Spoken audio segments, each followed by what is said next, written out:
priorities.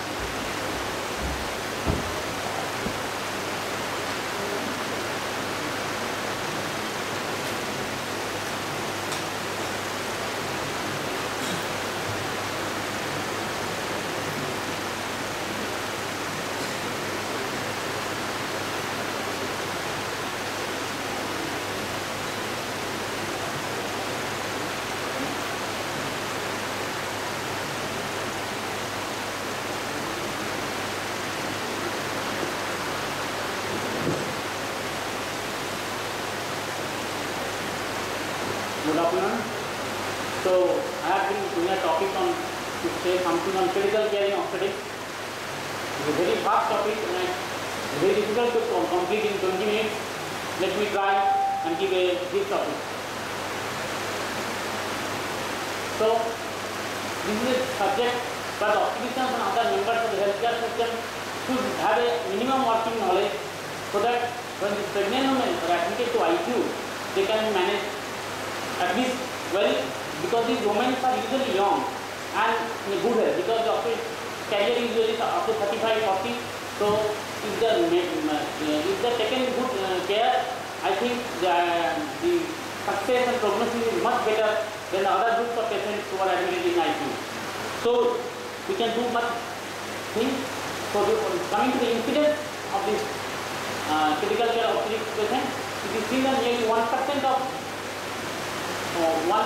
patients sometimes need intensive observation and management. And of these 1%, most of them belong to the complications related to pregnancy which need most ICU care. And maternal mortality goes up to 920 plus per 1 lakh gestations in developing countries. So number is quite good. So this is a slide actually I tried a lot of in the internet, but I could not get any from Indian scenario, because 70% deliveries in India are all in health, in home and all these things. So in critical care setup slides are not there. So this is a slide you can see for developed countries like Australia, USA, Canada and England, where you can see these are the first column is number of deliveries taken place in a certain period of time, and you can see this column the transfer to ICU. And if you take this column, that is ICU admission per 1000 deliveries, it ranges from 2.1, 4.7, 0.52 to 2.1. So it varies somehow between 0.5 to 4.7 in developed countries. But in our countries, there is no such data available about ICU admission. This slide I have taken from Journal of January 2006, recent 20 days. Then before going to the topic as such, so we must know that in pregnancy there is a lot of changes take place in lady, and after hemodynamic changes is one of the important things we must know before we say. Like cardiac output, we see the non-pregnant and pregnant. So non-pregnant, nearly see more than 2 liters of blood is more.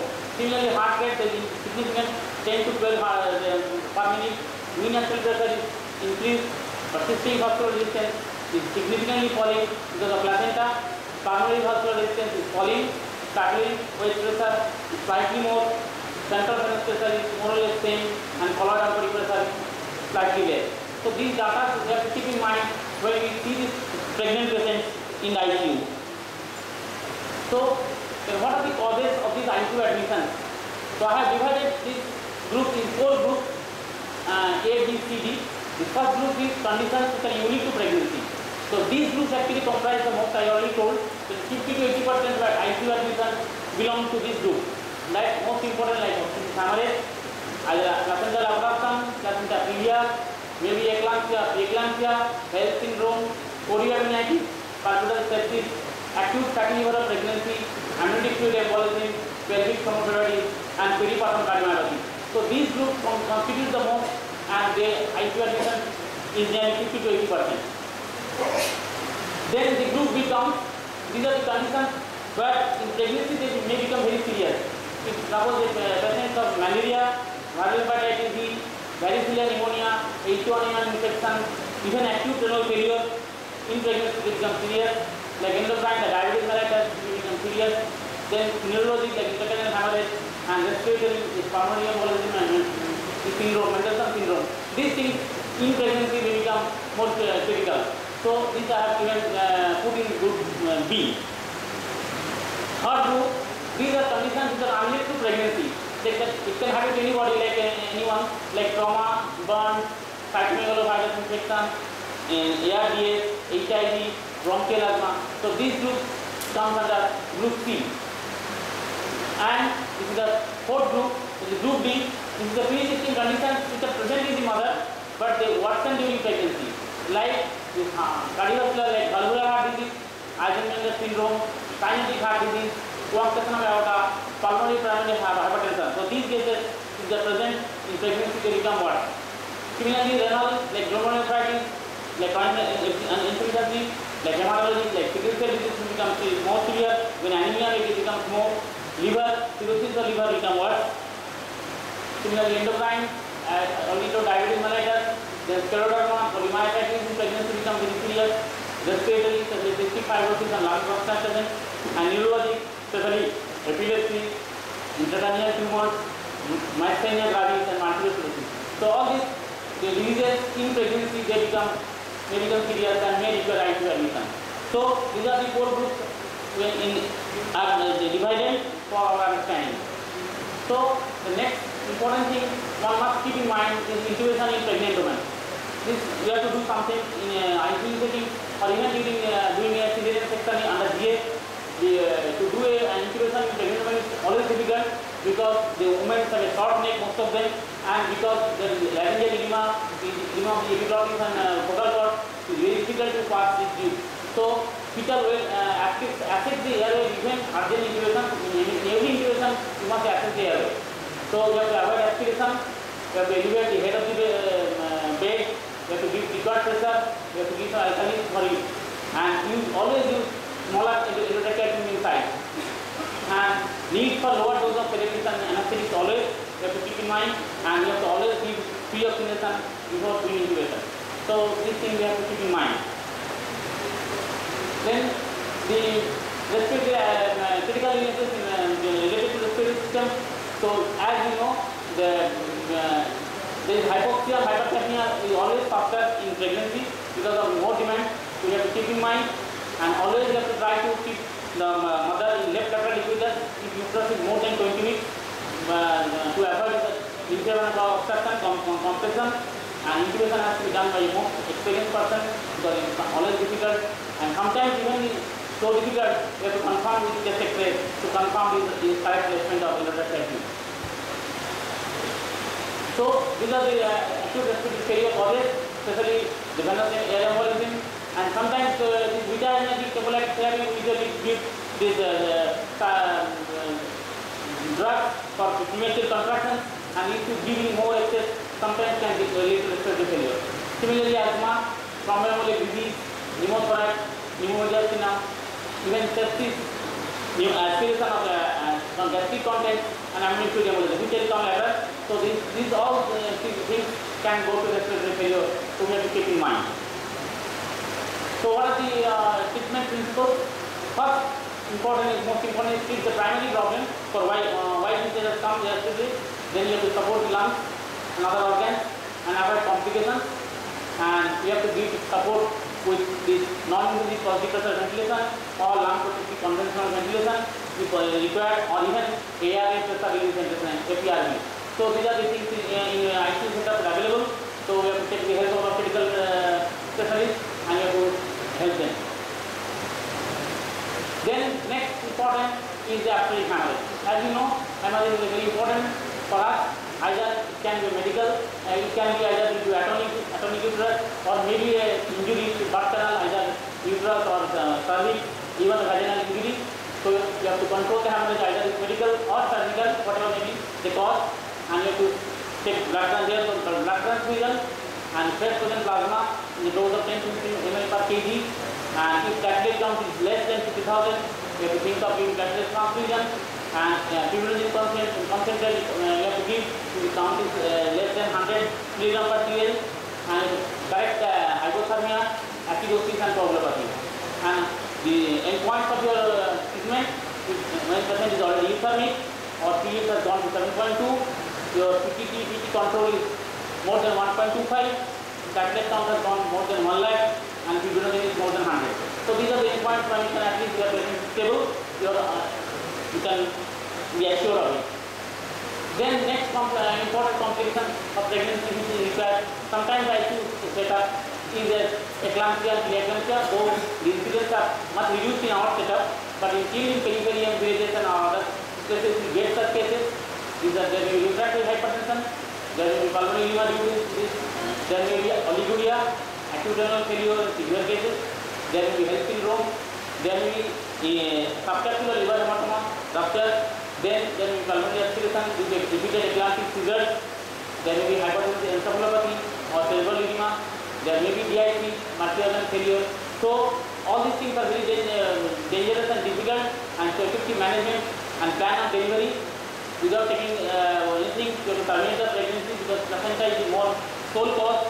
So if the cervix is favorable, you can go for a vaginal delivery possible, otherwise you go for cesarean section, so that if the delivery occurs, so at least eclampsia, preeclampsia within 24 hours will be controlled. So this is your aim. Then next is the sepsis and septic shock.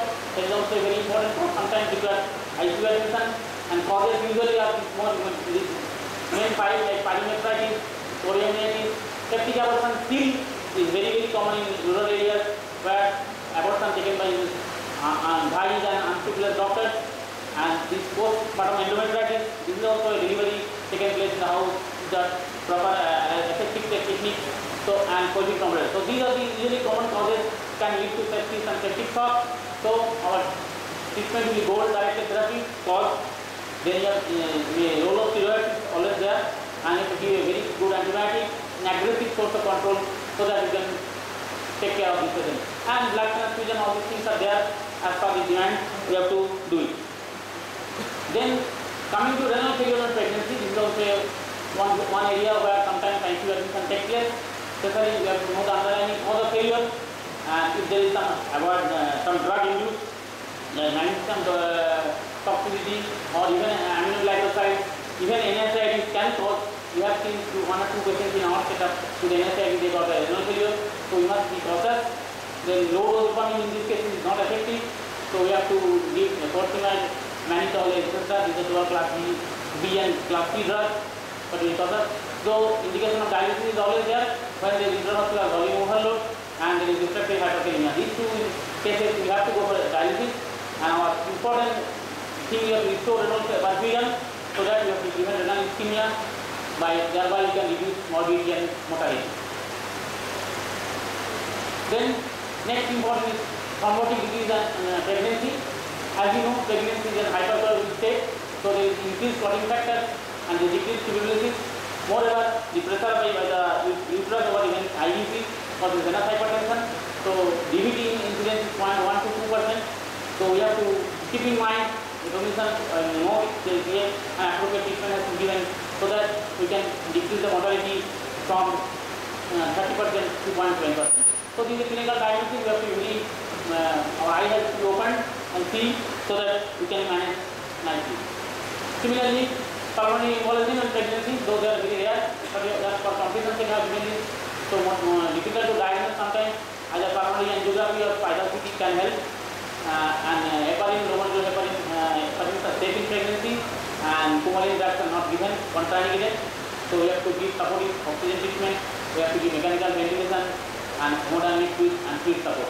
So we have to all these things you have to keep in mind, and this pulmonary embolism. Then this is one important anaphylaxis syndrome of pregnancy, otherwise also called amniotic fluid embolism. Those are very rare occurrence, but it comes all of a sudden without any warning signal, and a sudden normal delivery, a sudden patient gets this, and we may lose the patient in 15, 20, 30 minutes. So it's a rare, though but the right technique, it occurs because the disruption of the barrier.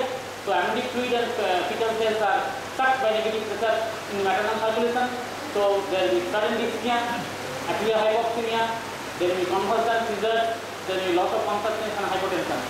And 80% of patients may go for cardiopulmonary arrest, and yes, there will be coagulopathy resembling DIC. So treatment will be 100% oxygen, anatomic correction by central venous pressure monitoring, and with correction of coagulopathy. So though it is mortality is very high, range is up to 70% even in the best setup. So you have to keep this mind that each patient normal delivery just within 10, 15, 20 minutes after delivery getting such dyspnea, hypoxia, seizure, then you have to keep this mind that probably this is a case of acute embolism. Then maternal heart disease. Sometimes these heart diseases are already present like mitral heart disease, aortic valve disease, or tetralogy of Fallot or processing aorta. If these are there, with these we have to be very cautious during this period because there is cardiovascular decompensation. Like in second trimester, when I already told blood volume is getting more and more than 2 liters, or during labor and delivery because of pain, there may be increasing cardiac output, or immediately after delivery, the postpartum, when placenta is already delivered, there is current shunting of the whole blood from placental gate to the heart, so there will be cardiovascular decompensation. So we have to be very cautious when we are dealing with this, especially maternal heart disease patients. We have to be cautious in this time.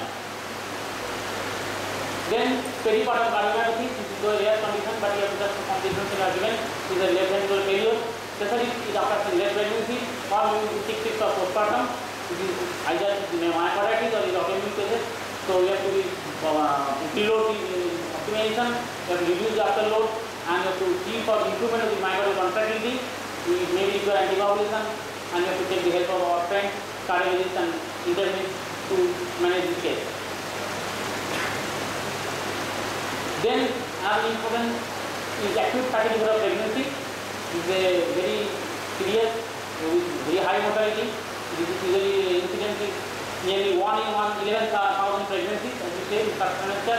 Maternal mortality can go up to 18%, and fetal mortality can go up to 47%. So very high mortality for fetus and mother. So patient may come with right upper body pain, maybe nausea, vomiting, proteinuria, edema, mild hypertension, maybe jaundice, coagulopathy, encephalopathy, hypoglycemia, etc. And sometimes it is very difficult to distinguish between health syndrome and this ALV, the acute fatty liver, and only histopathology can confirm it with microvascular fatty infiltration. So only treatment is supportive with vitamin K, glucose, lactulose, coagulopathy correction, and AIRWAY protection if patient is in already coma. So this is a high mortality. You must keep in mind, and sometimes they get. Here also we get one case recently, 2 years back, we got one patient which lost his ICC. So because of this acute fatty liver. Then these are the other first part is over. Now these are the second part, like common pregnancy. Because these are rare, though rare, but it can come like motor vehicle accidents, like domestic abuse and assault, like fall, like penetrating injury. They can come and get admitted in ICU. There will be chance of preterm labor in 11.4% and abortion in 1.58%. So this is trauma is one of the important things we have to keep in mind.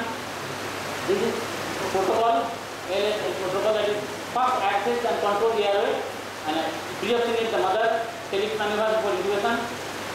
Then you go to for breathing, assess and manage. If there is some pneumothorax or pneumothorax thing, you can obstructive report intercostal space. And for circulation, you have to see the maternal circulation, it is the presence of shock, you have to IV access, and you have to keep the patient in left side, take the patient which is more than 20 weeks for the introduction of compression. This is one important thing because many ladies now are getting modernized, they are driving in pregnancy. So correct use of this is the wrong stage because the bed is going out the just over the age. So sudden jerking can lead to placental separation and all these things. So this bed should be just over the thigh and one above the uterus, not here. So this is the wrong thing. So you have to remember what is best for the mother is best for the fetus. So this is the thing we have to keep in mind. Then this is the other thing actually is so I have taken my book, this is Indian. So goals of treatment of severely injured patient, pregnant patient. First goal is save the mother. If mother is saved, then the second goal will save the fetus. So these are first two goals. The first goal is first, and if this is okay, then you have to think of the second goal. So in foreign European countries, they could survive babies after 24 weeks. So in our state that is difficult. Till then, first fetal survey, if uterus size is more than 24, in our setup, 32-34 weeks. Suppose fetal, is not good. So ignore fetus, fetus heart is not available or fetus, then you focus on primary maternal survey, if mother is stable, in secondary maternal survey, and then if you try again you get the fetal outcome. If fetal outcome stable, you monitor every 4 hours. If fetal outcome is unstable, you can go for emergency cesarean section. And if it is unstable, maternal intervention you can do.